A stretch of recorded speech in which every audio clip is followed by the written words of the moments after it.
Bueno, a mí me ha parecido una experiencia única, en un lugar excepcional. Hemos visto en vivo y en directo pues cómo es una jornada de pesca y hemos visto además de dónde nos llega a nosotros al mercado y a las tiendas el pescado, y hemos comprobado que es una pesca muy selectiva.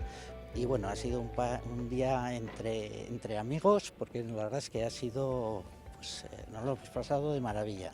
Esperientzia izugarria iruditu zait, oso polita, ikustu duzu hemen itsasoan ze arrain ezberdinak dauden, ez duzu ez duzu pentsatzen hainbeste arrain ezberdinak daudela, pues tripulazioa ederra, super ondo tratatu dugu. Zare mota dauzkagun hemen Euskadin eta balorea eman, ze benetan pues garrantzitsua da mantentzea eta segitzea lan honekin. Teknologi pila bat hor barruan, lau arratoi dauzkate, así que imaginatu.